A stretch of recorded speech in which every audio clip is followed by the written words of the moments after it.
maybe none of these three, but what about this other one? An example, a recent example of that would be like our chicken ordinance. That is part of the new ordinance saying that they have to fill out a permit. So they can have its own separate application for us to check on that. So yeah, I'll turn the time over to you guys. Great. Do we have any questions for Ms. Murphy or any further discussion on this item?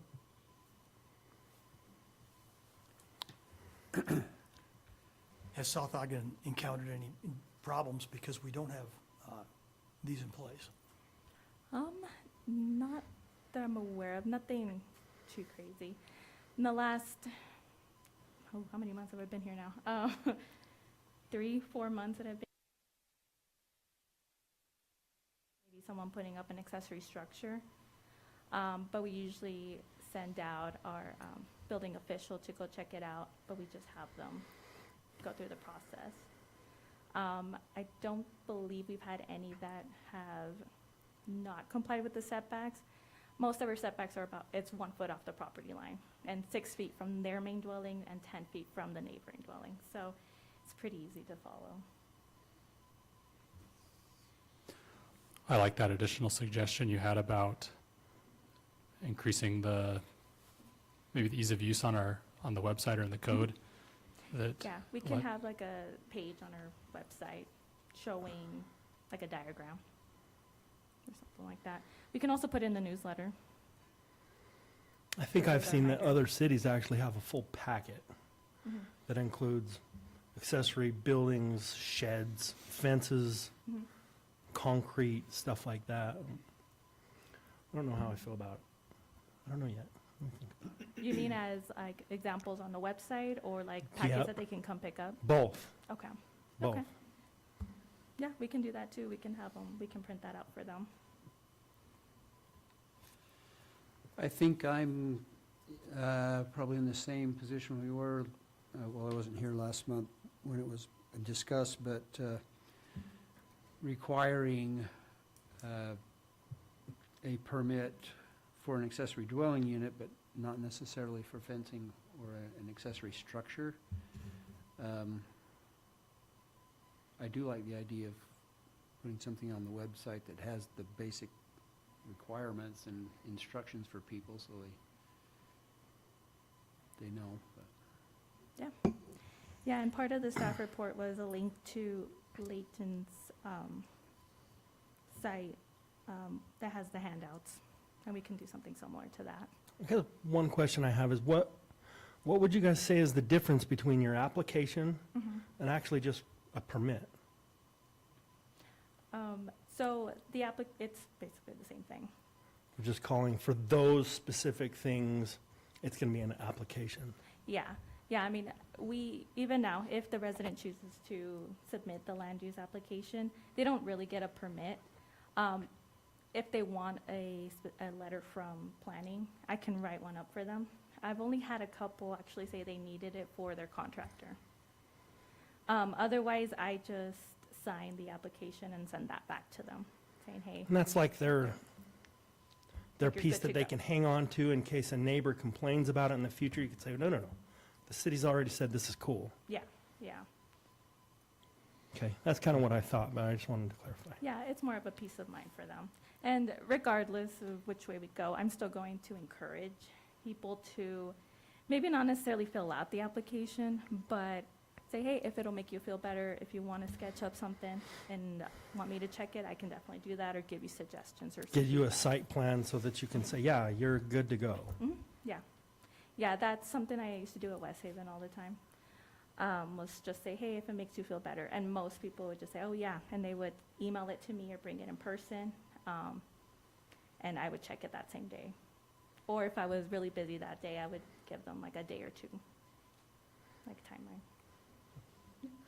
As far as fencing is concerned, I know there's restrictions where there's streets that intersect to keep from blocking the line of sight for traffic. I assume that's all in ordinances already? Yes, yeah, we do an ordinance in place for that. And we actually do have like a diagram as part of the land use application that shows, hey, this is where you can put your fence. So we can still have that up as part of the application, or we can just take that part of the application and have it separate, on a separate page, for them just to look at the diagrams. So if I can interject, on the website now, the page that has the land use permit does have information, links at the top that you can click on, and it'll say, you know, fence rules or accessory building rules. Yeah, but they would have to get into the application to see that. They don't have to fill out the application to see it, but they would have to click on there to see it. But we can move it Yeah. if wherever, need be. so that it's more accessible, more noticeable, we can do that. Yeah. And then another thing to consider, sorry, is we haven't had a code enforcement officer. So I think most of it has come from PD. I don't think we've had anything too major about it. And anything that has to do with building will go to our building official. So who knows, maybe after we have a code enforcement officer, it'll be a little different. And maybe we'll revisit if need be. But yeah. Sorry, go ahead. Yeah, I really like the idea of providing it as a service for people who, you know, if they go look at the code or whatnot and Mhm. think, you know, I have this situation that might not be so straightforward. Yeah. Where then you're able to go help them. But I actually built a shed on my property, and I looked up the code and read it. And I mean, this has been 8 years ago or so, and it was Wow. very, like, our South Ogden City code was very, like, oh, It's easy to setbacks are a follow. foot, you know, all this stuff. And I just looked up my plot map, and it was just very, you know, 8 years ago, it was very easy. Yeah, it is. I will say it's very straightforward. But I do get calls from residents still asking, like, hey, what does this mean, or is this okay? But, yeah, it doesn't matter.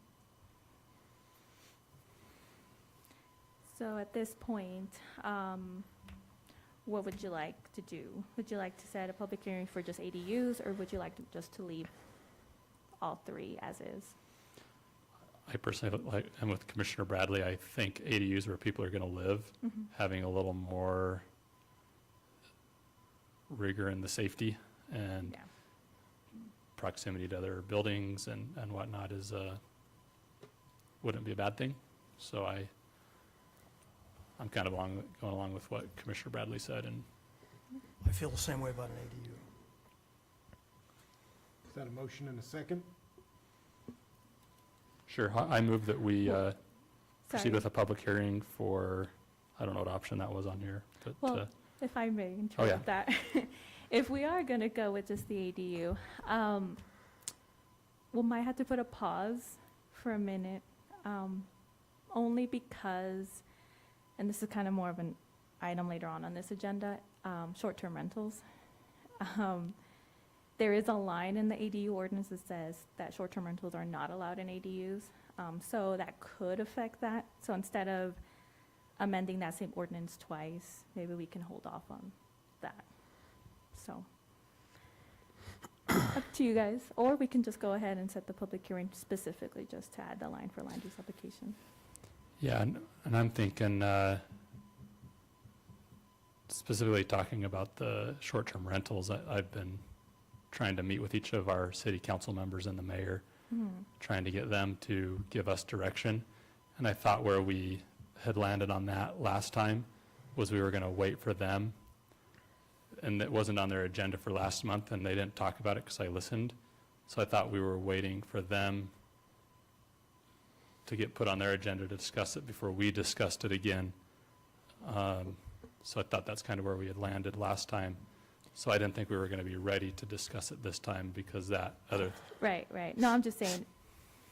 like, so I next could- meeting, you're saying? Yeah, it doesn't, or you can just make a motion for like a future meeting instead of just saying next meeting. Oh, okay. So, That yeah, makes sense. just to be specific with that. Okay, I'll try that again then. So I move that we proceed to put a public hearing to change the ordinance for ADU specifically, to require a land use permit. Do you have a second? I'll second it. I'll s- Okay. I have a motion by Commissioner Bruder, seconded by Commissioner Caldwell. Commissioner Bradley, Yes. Commissioner Mitchell, Yes. Commissioner Bruder, Yes. Commissioner Didier, Yes. Commissioner Gresham, Yeah. Commissioner Caldwell. Yes. Motion passes unanimously. Thank you. Item 3A, special item on moderate income housing presentation. It's okay.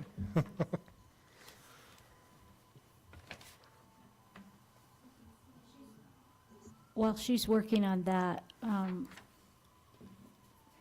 you didn't say a specific date, but you also didn't say just a future meeting.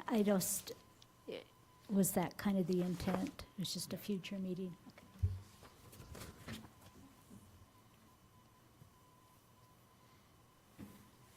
Ms. Murphy, while you're pulling that up, I'm going to turn the time over to Lisa to talk about item 3B, the commission meeting schedule, if that's Oh. okay.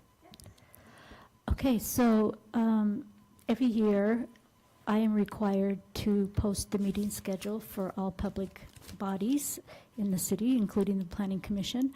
We talked a little bit about it last time, that it was the consensus of the council of the commission, not to change the schedule, to keep it the same. And so I just need a vote tonight to approve or to agree that you want to just keep the schedule the same. Thank you. Do we have any discussion or questions on this item? Seeing none, I'd entertain a motion that we approve the proposed 2025 Planning Commission meeting schedule. So moved. Do I have a Second. second? I have a motion from Commissioner Bruder, I believe, is that correct? Seconded by Commissioner Bradley. All in favor? Aye. Any opposed? The motion passes unanimously. Ms. Murphy, it looks like you're ready now. Yeah, sorry, kept kicking me out. But all right, so this presentation was one that I gave to City Council in a work session at the second meeting in November, I believe, November 19th. As mentioned last meeting, we did get a letter of compliance for modern income housing. But I figured, because I gave them an update, it'd be great to give you guys an update too. And just to give a little bit of rundown of what this report is. So this first slide just kind of goes over the basics of the modern income housing report. So cities that are in the first, second, third, or fourth class are required to submit a modern income housing element to our general plan. So we are between 17,000 and 18,000 residents, so we fall under the fourth class. The deadline for that report is always August 1st, or it is now, who knows, they may change it later. So we have to report on our chosen strategies, and we have to pick out of a list, and that's per State Code 10-98-403. Since we don't have a fixed guideway, we only have to report on 3. And if we fail to report on those 3, we get fined $250 a day. And if we do that again, for a consecutive year, it doubles to $500 a day. So $250 a day, we're looking at about a little bit more than $91,000. And that money, I was told, goes back into modern income housing, some sort of fund that they have. So whether we like it or not, we're contributing to it. So ours was submitted by the deadline, and as mentioned, we got a letter of compliance on October 24th. So we submitted 5 strategies, and only 3 were counted. So we're still in compliance, everything's good. But yeah, they only found that 3 were suitable. So I'm going to go over each one, and I'm sure you're all familiar with them, but just a quick rundown. So the first strategy we picked was strategy P. And that's basically creating or subsidizing modern income housing from reinvestment, redevelopment, or renewal agency. So on our implementation plan, we said we would basically discuss our property that the city owns on 40th and Evelyn.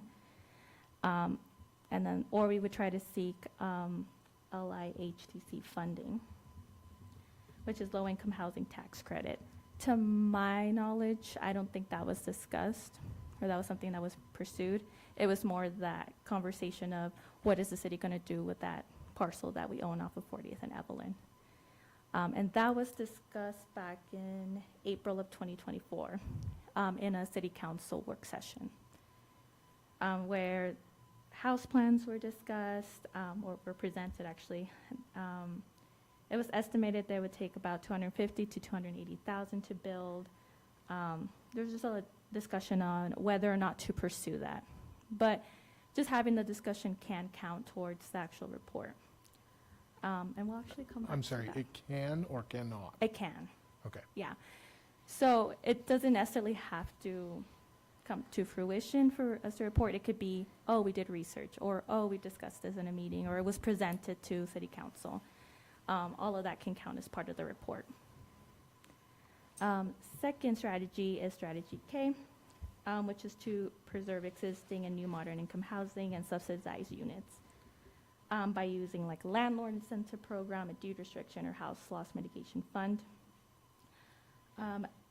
So the city had a law student from Wyoming, I believe, put together a report talking about each of these.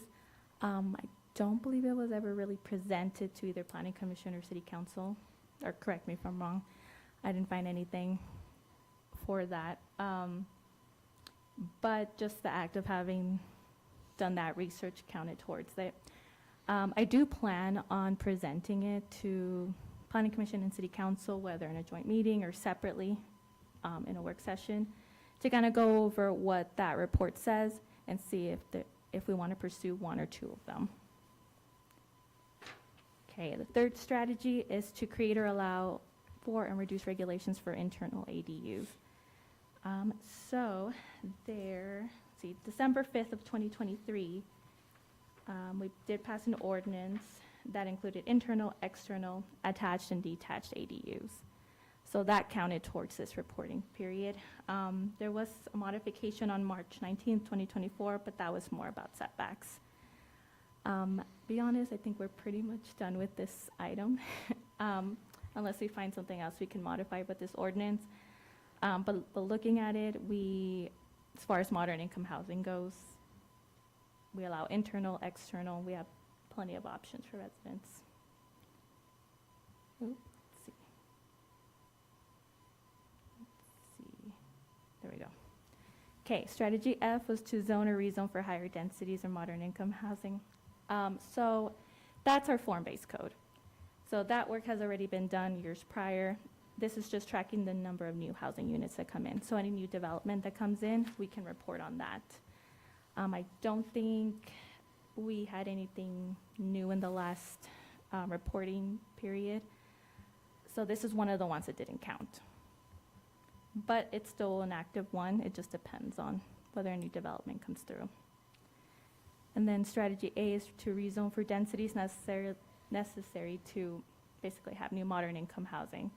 And that involves reviewing and updating our zoning code. And then just to work with planning commission, city council to modify our zoning for redevelopment.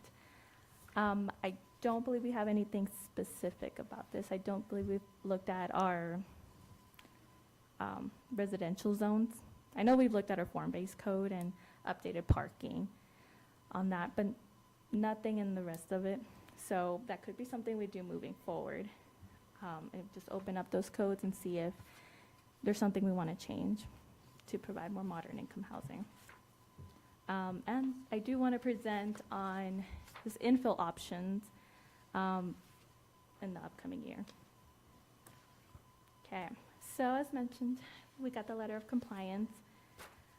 So since we don't have a fixed Skyway transit, only 3 strategies are necessary. Let's see. So our deficiencies. So strategy P, that's when we discussed that property off of 40th and Evelyn.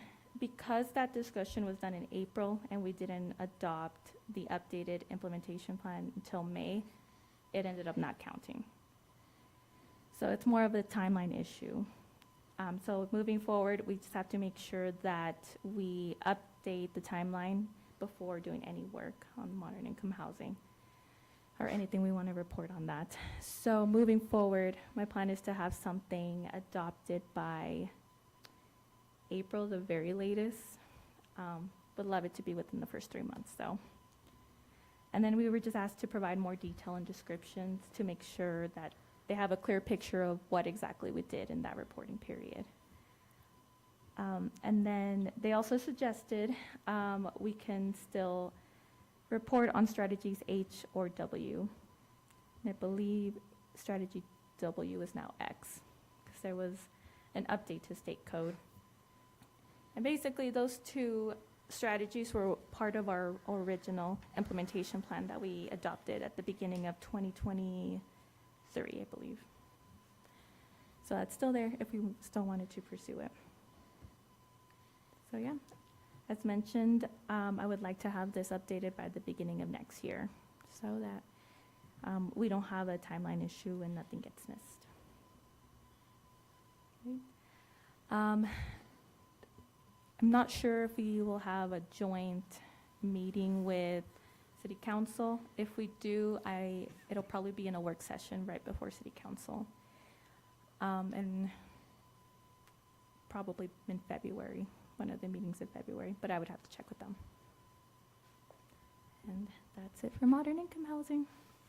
Thank you, Ms. Murphy. Yeah. no Do we have problem. any questions or discussion on this item?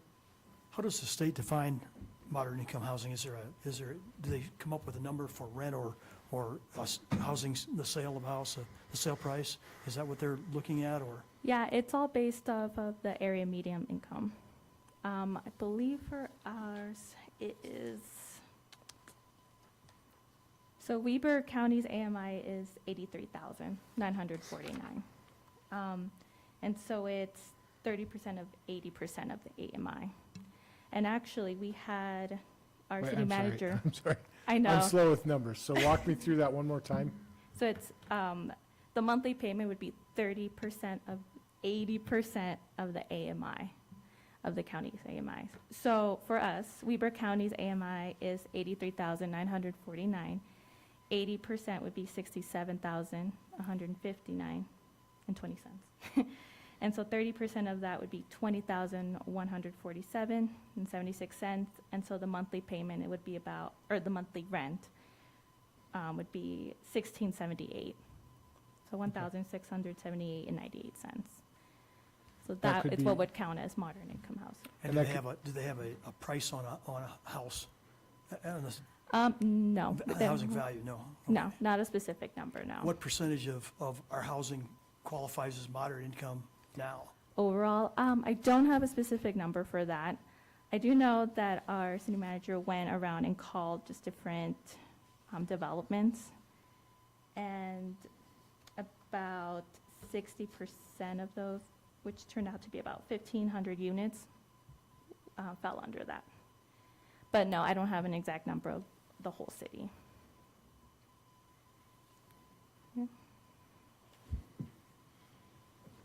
Would a mortgage payment also count if you bought a house under that value, or? For the 1,600, you mean? Yeah, I believe it would. But I can get you a correct answer for that. But yeah, the state doesn't really have a set number of like, well, if it's 300,000, then that counts as Mhm. modern income housing. It's just based on these percentages. Huh. At least not yet. Maybe, maybe next year they will. Can you talk a little bit about, and you might not want to go into all the detail because you might not have fleshed this out, but Yeah. you're talking a little bit about infill projects. Could you tell me some of the ideas that you have? You might, Yeah. So it was based off a presentation that I saw at the last planning conference. And it was by Salt Lake, the planners of Salt Lake and Ogden. So, and like I said, I'll go more into detail on that Sure. specific presentation. But it was things like flag lots, ADUs obviously also count as infill.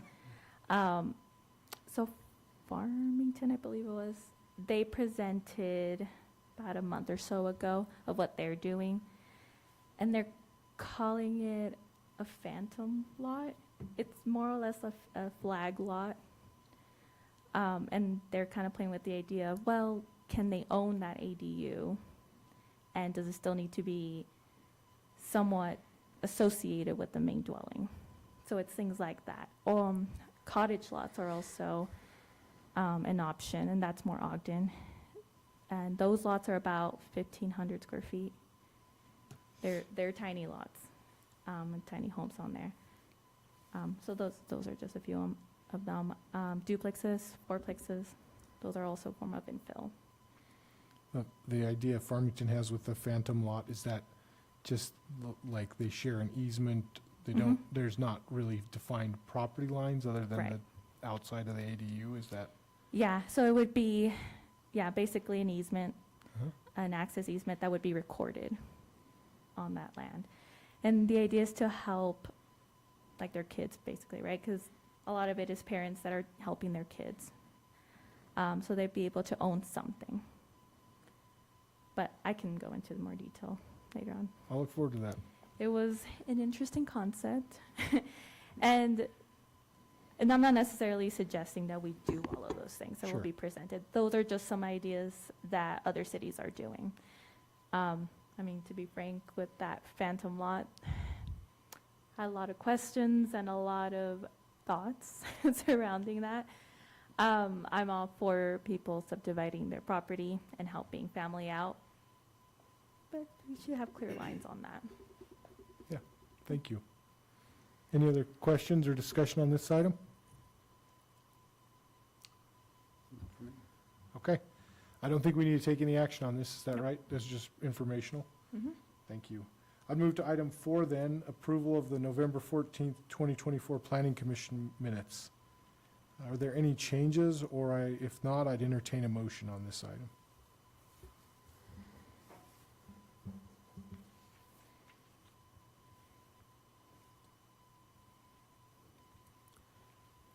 Move that we approve the minutes of the November 14th, 2024 Planning Commission. Thank you, Commissioner Bradley. I have a motion that we approve those minutes. Do I have a second? Second. Motion by Commissioner Bradley, I believe seconded by Commissioner Gresham. Commissioner Didier. Commissioner Mitchell. Yes. Commissioner Bruder, Yes. Commissioner Didier, Yes. Commissioner Gresham, Yes. Commissioner Caldwell, Yes. Commissioner Bradley. Yes. Motion passes unanimously. Turn to item 5, it's 3 staff reports. Ms. Murphy. Yeah. Okay, so we'll start with city council updates. So these are things that came from planning commission and went to city council. So the first one was the pool side setback. So it was approved for 6 feet. And that was done on November 19th. And then council had a meeting on December 3rd where they talked about the park strip regulations. So that ended up passing as well. So those are the only 2 that came from planning commission. Just so I remember, what did we say with the pool setbacks? What was our, It was 6 feet. they just did what we had recommended? Yeah. And the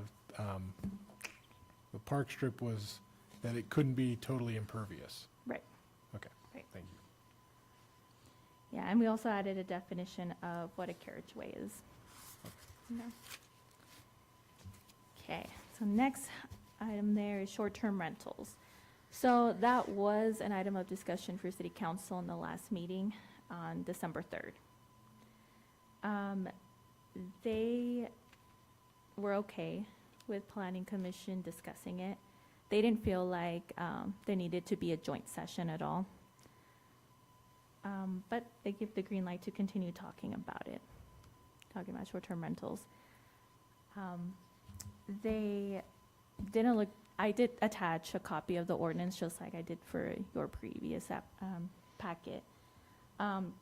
Obviously, because they weren't voting on it, and that wasn't something that they were looking at it too deeply. They weren't totally against the idea of short-term rentals, so they were okay with us having that conversation. So if you would like, we can have it back as a discussion item first, or we can go ahead with the public hearing. It's up to you guys. And I if mean, I, sorry, Go ahead. just to clarify, it's not just talking about it, but to create To be an and ordinance. approve an ordinance and forward it to them. Mhm. were they indicating that they wanted to allow them? Like meaning, ordinance meaning not to just outright ban them? Right, yeah. There was some discussion about that. They were open to the idea of possibly allowing them. Okay. So that's why they gave more of a, but they didn't vote on that. Right? They didn't say yes. It was more of a green light for us to start that conversation and start relooking at that ordinance. So if they're looking for us to craft an ordinance, I think we need discussion before we. Right, yeah. Yeah, so I can have it on our next agenda. I can bring back that ordinance that the city started looking at a couple years ago with some suggestions, and we can go from there. Or the planning commission could recommend to continue the status quo, which is that they're not allowed.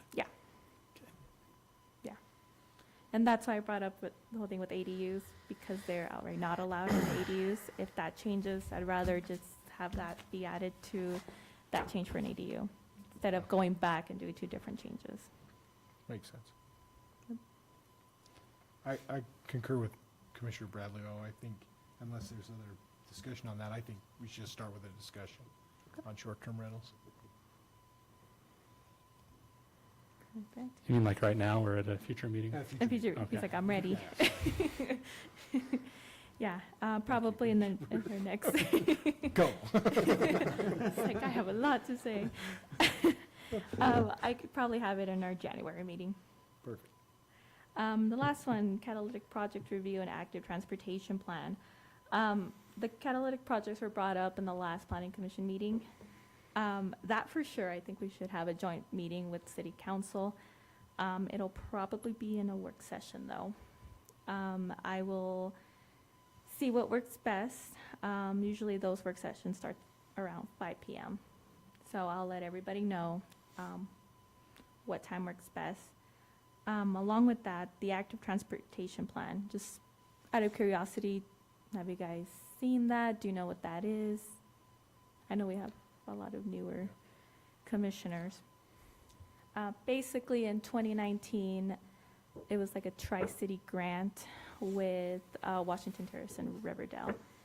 And so the active transportation plan looked at putting infrastructure in for bicycles. What became apparent to me is that it hasn't really been looked at too deeply. At the fall workshop, that WFRC put together, we had to identify where our city centers were going to be, and also where we would want our public transit and our trails and our bicycle path, basically. And it seemed like the council members that were there had a different idea of where to put those in. They were different than our active transportation plan. So I think it'd be good to discuss what's in there. And if we do want to maybe stray from that plan, that's totally fine. But maybe staff can just take a closer look at, okay, if we're not going to go with these suggestions that's in these plans, should we do another study? And maybe that's something that we just do in-house. So that'll be part of that joint meeting. And that's it. We can find the active transportation plan on the website. I don't believe it's on our website, but I can send that to you guys, along with, I'm sure you all know where the general plan is, but I'll send that also. It should be chapter 7 of our general plan is the implementation. Alika, is the active transportation plan part of the general plan? It's referenced in there, but it's not part of it. It's not part of it, okay. No. Thank you. Yep. Turn to item 6. Any other business this evening? Commissioner Booth? I'm curious about, past few meetings, we've been talking about training, and I was just wondering if there's any more Update news that. on that, or, No, I just realized I never sent you guys that email. I'll make myself a note to send that. We can go over that if you like. I'll start with sending you all an email of what state code says and what websites you guys can visit to get that training. I do want to talk about meeting etiquette. not that you guys need it, but just to go over that the first meeting of next year. But if you guys have any specific questions about that, I'm thinking we should just start with that email and then we can go from there. So for the reporting, it's all,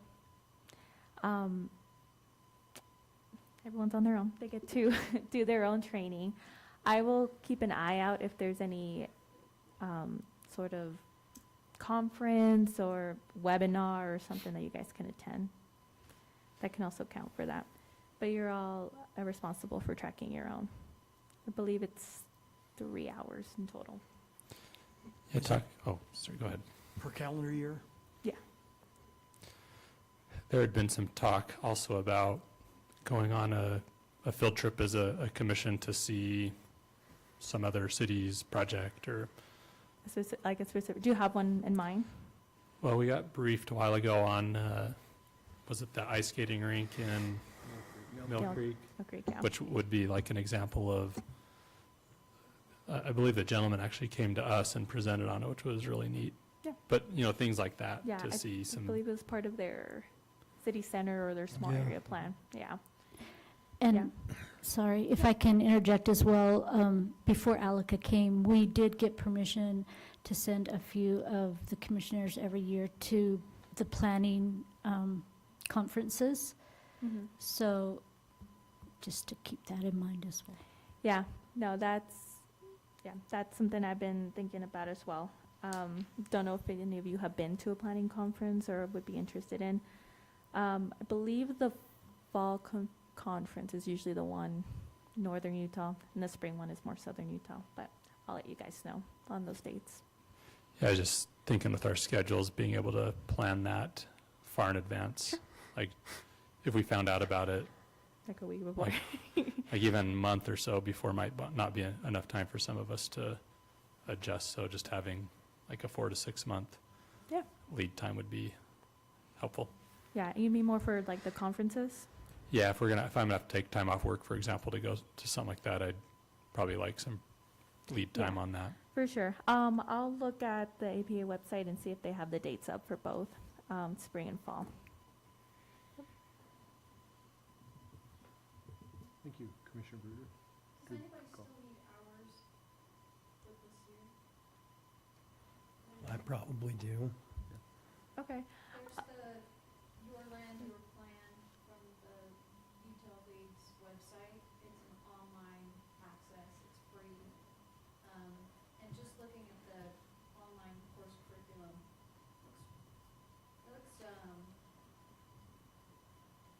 You can get through it pretty easily. yeah, it doesn't look too bad, but it looks like there's some good options there. Is it 2 hours a year? Is that I believe it's 3. 3? But if they attend, I believe it's 12 meetings. If I went to that workshop that was in Roy with transportation, is that training? I don't think we would count I it. vote yes. I don't know if I would count it as training. But yeah, you were there. That's true. And that, if we were, I guess we would count it as an hour there. And this online training looks like it's roughly about an hour as well. Yeah. Okay. Yeah. And you'll be fine. As of right now, there's not really like a penalty. It's kind of more of the honor system that you're doing it. I know there are commissioners in other cities that probably have never really completed their 3 hours. But I still encourage all of you to try to get that in since it's part of state code. So, no worries. Okay, I'm working on it. Okay. Ms. Murphy, do we just send you an email?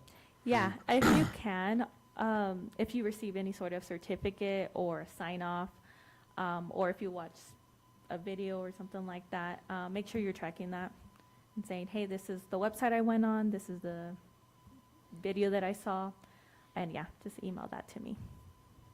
Great, thank you. Any other business this evening? I was just going to say, if you remember, we pay you in June and in December. So after tonight's, meeting next week, next Monday, I will calculate all that. so that you'll get it, maybe not before Christmas, but by the time the bills get there, hopefully you'll get it. Thank you. Sorry, Liza, we don't have enough money for Christmas now. Just kidding.